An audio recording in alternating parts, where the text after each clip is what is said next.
शं वरुणः शन्नो भवत्पर्यमा शन्न इन्द्रो बृहस्पतिः शन्नो विष्णुरुक्रमः ॐ शान्ति शान्ति शान्तिः।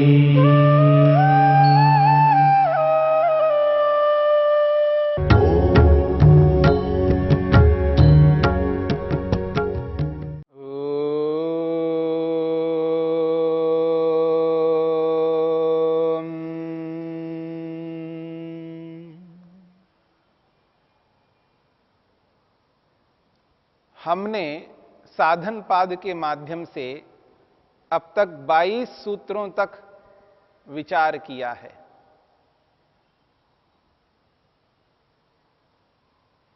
पंद्रहवें सूत्र में दुख को लेकर के विचार किया गया था।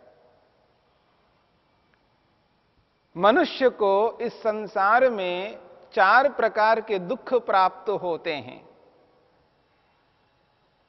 और ये 4 प्रकार के दुख सुख में प्राप्त होते हैं। सुख के साथ साथ 4 प्रकार के दुख प्राप्त होते हैं।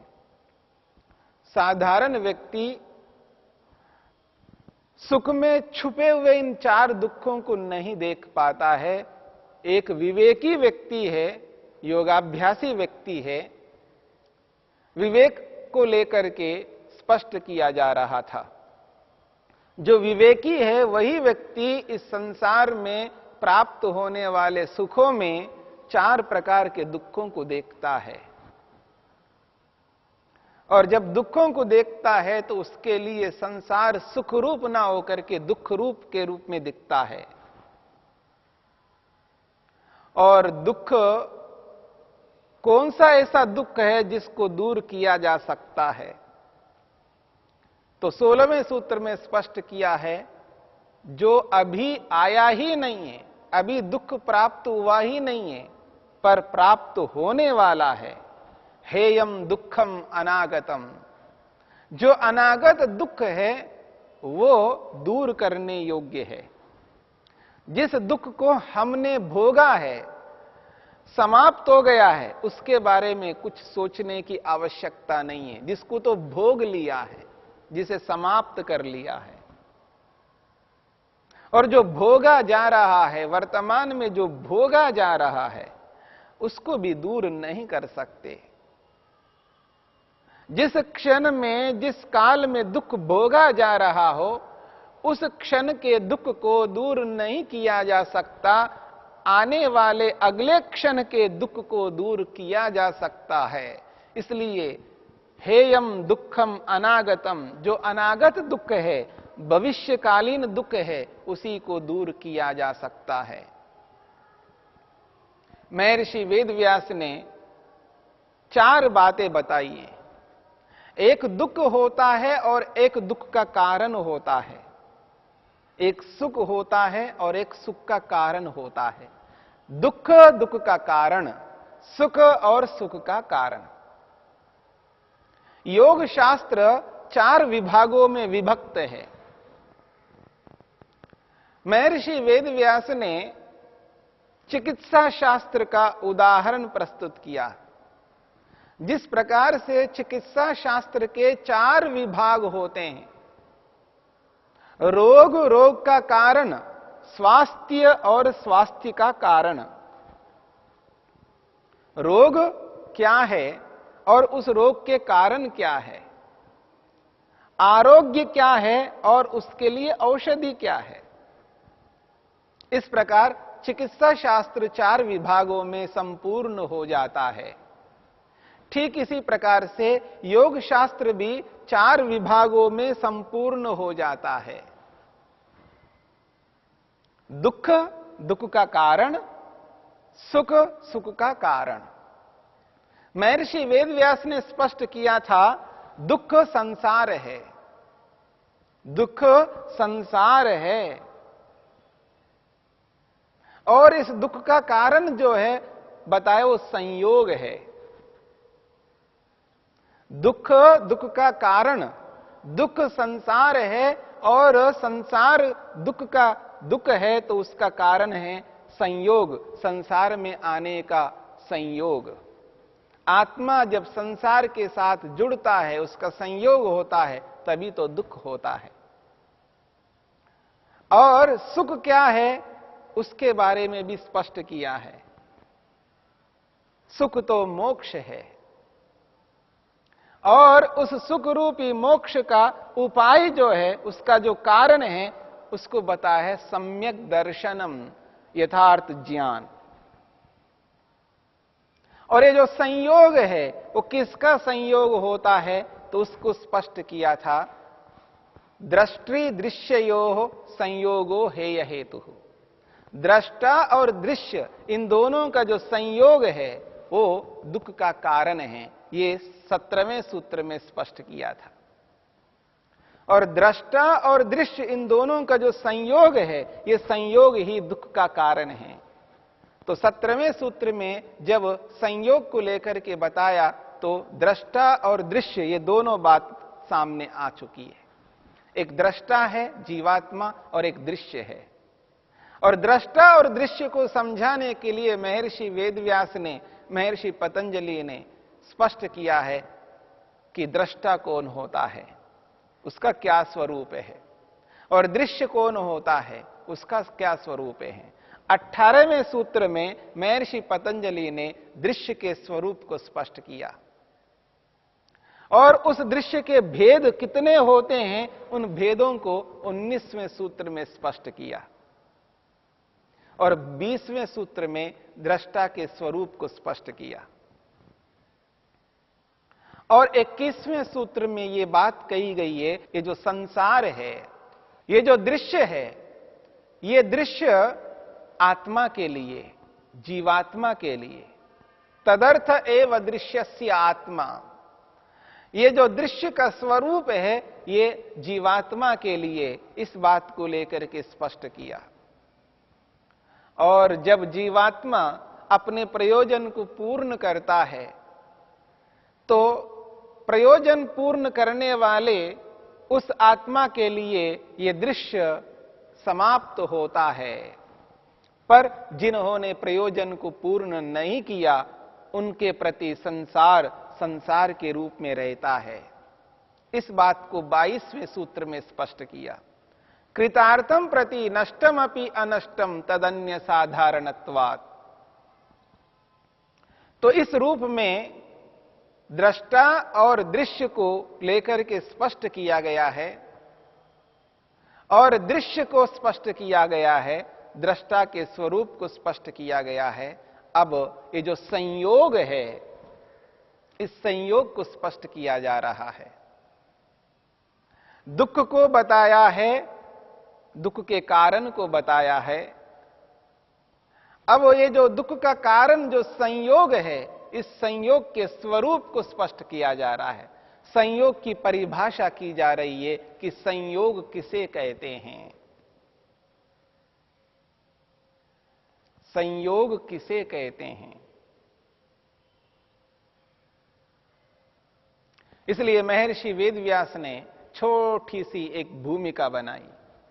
महर्षि वेदव्यास कहते हैं, संयोग स्वरूप अभिदित्सया इदम सूत्रम प्रवर्तते। संयोग स्वरूप अभिदित्सया इदम सूत्रम प्रवर्तते। संयोग के स्वरूप को कहने की इच्छा से प्रस्तुत सूत्र को प्रारंभ किया जाता है। और महर्षि पतंजलि ने सूत्र को स्पष्ट किया है, स्वस्वामी शक्त्योः स्वरूपोपलब्धि हेतु संयोगः।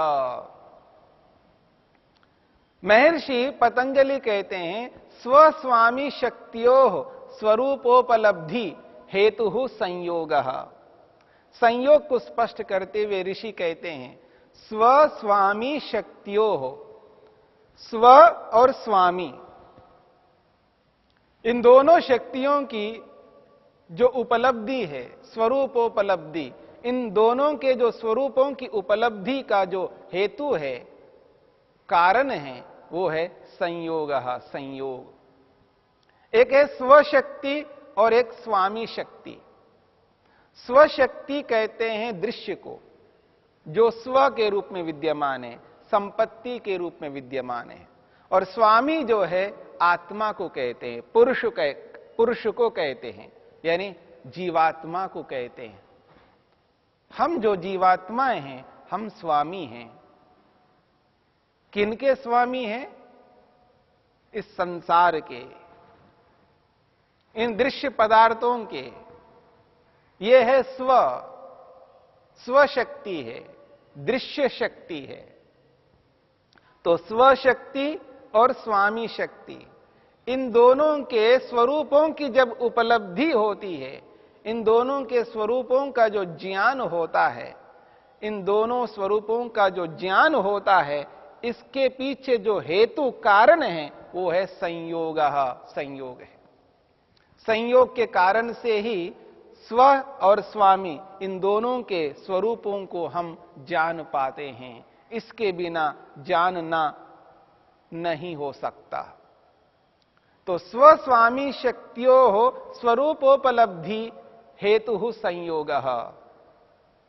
स्वस्वामी, स्व कहते हैं दृश्य को और स्वामी कहते हैं आत्मा को, पुरुष को। तो इन दोनों स्थितियों को समझने की चेष्टा में करनी है। स्व की उपलब्धि और स्वामी की उपलब्धि। जब इन दोनों की उपलब्धियों को पृथक रूप में जब समझ लेते हैं, तब क्या स्थिति उत्पन्न होती है, उस बात को लेकर के यहां पर समझाया गया है। महर्षि वेदव्यास कहते हैं, पुरुषः स्वामी, पुरुषः स्वामी दृश्येन स्वेन दर्शनार्थम संयुक्तः। पुरुष रूपी जो जीवात्मा है वो है स्वामी, वो है मालिक। दृश्येन स्वेन, दृश्येन स्वेन दर्शनार्थम संयुक्तः। स्वेन दृश्येन, अपने दृश्य के साथ में, अपने दृश्य के साथ में दर्शनार्थम, देखने के लिए, संयुक्तः, वो जुड़ जाता है, संयोग को प्राप्त होता है। पुरुषः स्वामी, आत्मा, ये जो पुरुष है वो स्वामी है, मालिक है। और दृश्येन स्वेन, अपने दृश्य के साथ, दर्शनार्थम, देखने के लिए, संयुक्तः, जुड़ जाता है, संयोग को प्राप्त होता है। तस्मात् संयोगात्, तस्मात् संयोगात् दृश्यस्य उपलब्धि या सभोगः। महर्षि वेदव्यास कहते हैं, तस्मात् संयोगात्, उस संयोग से, आत्मा का दृश्य के साथ जब संयोग होता है, उस बात को लेकर के प्रस्तुत किया जा रहा है। तस्मात् संयोगात्, उस संयोग से दृश्यस्य उपलब्धि या सभोगः। दृश्यस्य या उपलब्धि, दृश्य, इस संपूर्ण दृश्य का, संसार का जो बोध होता है, इस दृश्य की जो उपलब्धि होती है, सभोगः, उसको भोग कहते हैं। आत्मा दृश्य के साथ जब जुड़ जाता है, दृश्य के साथ जुड़ करके जो उपलब्धि प्राप्त करता है, यहां उपलब्धि का अर्थ है बोध, ज्ञान। आत्मा इस दृश्य के साथ जब जुड़ जाता है तो उससे आत्मा को बोध होता है, उपलब्धि होती है, ज्ञान होता है। तो या उपलब्धि, जो उपलब्धि है, कौन सी उपलब्धि? जब आत्मा दृश्य के साथ जुड़कर के उपलब्धि करता है, सभोगः, उसका नाम भोग है। भोग किसे कहते हैं? तो यहां भोग की परिभाषा की जा रही है। आत्मा दृश्य के साथ जुड़कर के जो जो उपलब्धि करता है, उस उपलब्धि को यहां पर भोग कहा जा रहा है। और ये जो उपलब्धि है, ये ऐसी उपलब्धि है, वह दृश्य को और स्वयं को अलग नहीं मान पाता है। दृश्य को और स्वयं को अलग ना मान करके दोनों को एक जैसा मान करके वो उपलब्ध कर रहा होता है, इसलिए सब भोग उसको भोग कहते हैं। परंतु फिर अपवर्ग किसे कहते हैं? ये तो भोग हुआ है, अपवर्ग किसे कहते हैं? तो महर्षि वेदव्यास कहते हैं, या तो भोक्तु स्वरूपोपलब्धि सो अपवर्ग, या तो जो तो भोक्तु भोक्ता का यानी जीवात्मा का, केवल जीवात्मा का स्वरूपोपलब्धि, केवल जीवात्मा के स्वरूप की उपलब्धि होती है, केवल आत्मतत्व का बोध होता है, सो अपवर्ग, उसको अपवर्ग कहते हैं।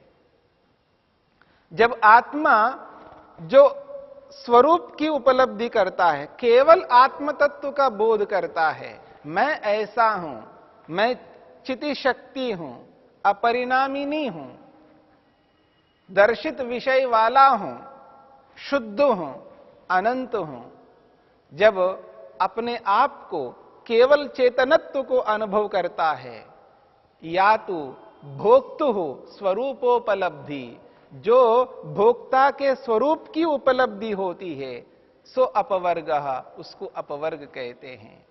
और जब आत्मा और दृश्य का दोनों का मिला जुला अनुभव बोध होता है, तब उसको भोग कहते हैं। इन दोनों स्थितियों को समझना है। जब व्यक्ति इन दोनों स्थितियों को, दोनों उपलब्धियों को अनुभव करता है, भोग किसे कहते हैं और अपवर्ग किसे कहते हैं, इनका यथार्थ बोध हो जाता है। ये तो शब्दों के रूप में, शब्द प्रमाण के रूप में हमें बोध हो रहा है। यही बोध जब व्यवहार में क्रियात्मक रूप से होता है, तब हमको भोग का पता लगता है और अपवर्ग का पता लगता है। किसे अपवर्ग कहा जा रहा है, किसे भोग कहा जा रहा है। आज हम केवल भोग करते हुए जा रहे हैं, अपवर्ग मोक्ष को अनुभव नहीं कर पा रहे हैं। अर्थात आत्मा की उपलब्धि, केवल चेतन तत्व की उपलब्धि, केवल आत्मबोध नहीं हो पा रहा है। आज जो कुछ भी बोध हो रहा है, दोनों के सम्मिश्रण वाला बोध हो रहा है। दोनों के सम्मिश्रण वाले बोध को यहां पर भोग शब्द से स्पष्ट किया जा रहा है। इस बात को यथार्थ रूप में, शाब्दिक रूप में जानने के साथ साथ क्रियात्मक रूप में भी हमें इसे समझना है। ओम